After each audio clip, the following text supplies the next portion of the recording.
রমজানের দ্বিতীয় 10 দিন যেটাকে বলা হয় মাগফিরাতের 10 দিন।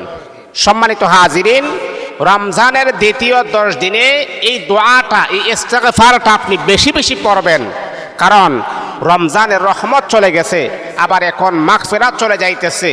এই রহমত মাগফিরাত নাজাত পাওয়ার পরেও যদি আমি আমার জিন্দেগির গুনাহকে যদি মাফ না করাইতে পারি, এর চাইতে বড় হতভাগার কি হতে পারে? এর চাইতে বড় কপাল পোড়ার কি হতে পারে? যে একটা মাসের ভিতরে রহমত ছিল, একটা মাসের ভিতরে মাগফিরাত ছিল, একটি মাসের ভিতরে আবার নাজাত ছিল। এই তিনটা গুণ থাকার পরেও যদি আমি আমার নিজের জীবনের সমস্ত গুনাহগুলা যদি মাফ না করাইতে পারি, এর চাইতে বড় দুর্ভাগ্যজনক বিষয় আর কি হতে পারে? এই জন্যে বাবা, যখন মাগফিরাতের দিন যখন চলে আসবে, মানে রমজানের দ্বিতীয় 10 দিন যখন চলে আসবে, তখন আপনি এই ইস্তেগফারটা আপনি সবচাইতে বেশি বেশি আপনি পড়বেন। আল্লাহ পাক রব্বুল আলামিন এমন হতে পারে এই মাগফিরাতের 10 দিনে এই ইস্তেগফারটা বেশি পড়ার কারণে আমার আল্লাহ আপনাকে ক্ষমার ঘোষণা করে দিবেন। ইস্তেগফারটা হচ্ছে রব্বিগফির ওয়ারহাম ওয়া আনতা খায়রুর রাহিমিন। আমার মা বোনদেরকে আমি বলছি শুনেন, বাবাদেরকে আমি বলছি শুনেন, রব্বিগফির ওয়ারহাম ওয়া আনতা খায়রুর রাহিমিন। তারপর আপনি এতটুকু পড়তে পারেন, রব্বিগফিরলি রব্বিগফিরলি রব্বিগফিরলি রব্বিগফিরলি। এই ইস্তেগফারটা আপনি বেশি বেশি পড়বেন, কারণ মাগফিরাত এটা হলো ক্ষমার ঘোষণা।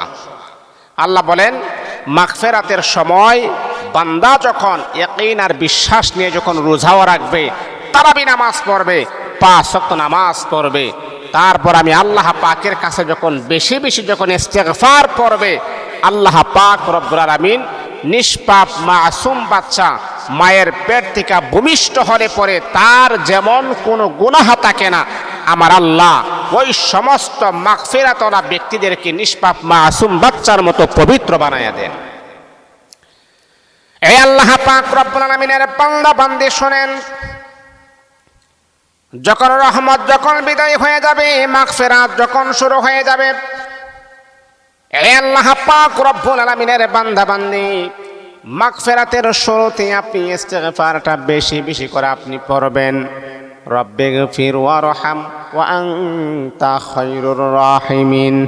ও বন্ধু আমার, কমাস কম আপনি 1000 বার হলে ইস্তেগফারটা আপনি পড়বেন। সারাদিন আপনি রোজা রাখেন, একটা তাসবিহ হাতে নিয়ে আপনি বেশি বেশি ইস্তেগফার পড়বেন। এমন হতে পারে এই রমজানটা আপনার জীবনের শেষ রমজান হতে পারে, আপনার জীবনে আর কখনো 2026-27 সালের রমজান আর নসিব নাও হতে পারে।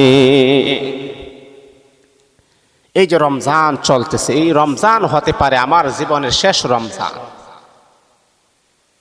এই যে বাবা, গত রমজানে কত মানুষের সাথে দেখা হয়েছিল, কত মুসল্লি আমার ছিল, কিন্তু আজকে 2026 সালের রমজান তাদের নসিব হয় নাই। তাহলে কখন, কোন সময়, কোন হালতে আমার মৃত্যু হবে সেটা আল্লাহ পাক রব্বুল আলামিন ছাড়া পৃথিবীর আর কেউ জানে না।